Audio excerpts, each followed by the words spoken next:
The first mission station in Uganda was built in Nchwanga, about 160 kilometers outside of the capital city of Kampala. The ground where I am speaking from is called Nchwanga.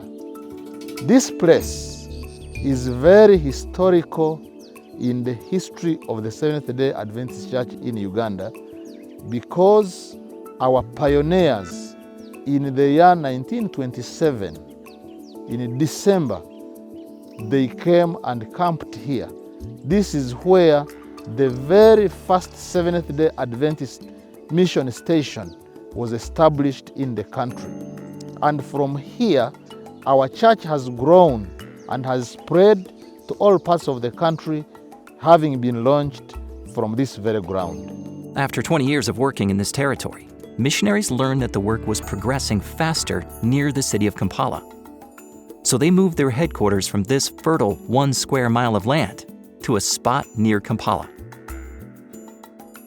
Today, the landscape of Uganda might look a little different than it did back then, but there are still great mission opportunities.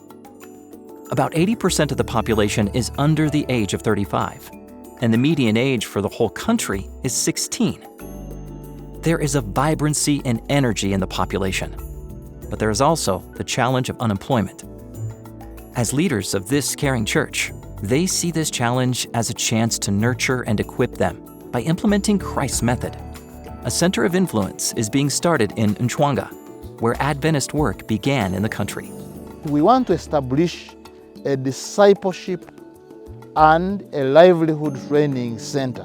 When we bring these young people, we will disciple them, ground them in our values, ground them in the Seventh-day Adventist lifestyle.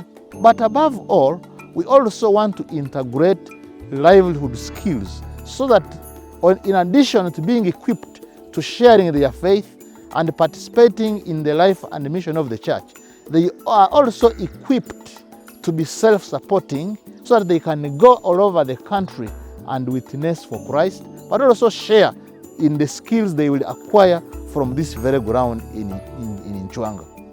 At this training center, students will receive hands-on agricultural experience.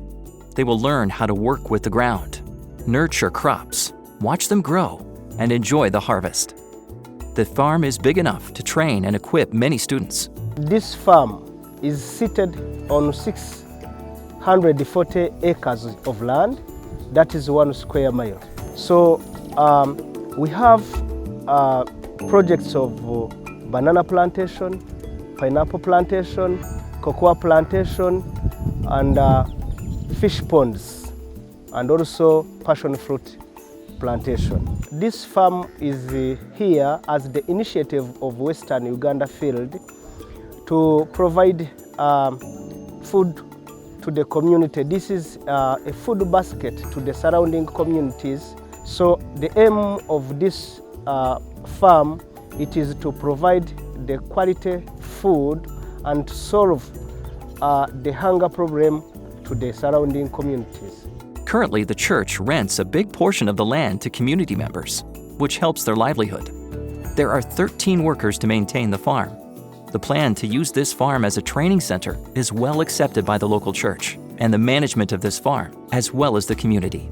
But when the church manages to establish a research center or an institution which can train people in skills and also give hands-on knowledge, I think it will be an ideal and also an answer to the church first and also to the community at large.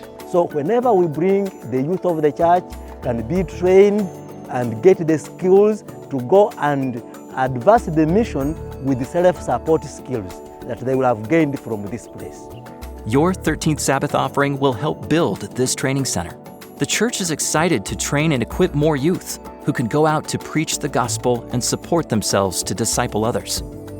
Please pray for this project, especially the students that are coming to this training center. Thank you for supporting the 13th Sabbath mission offering in this place.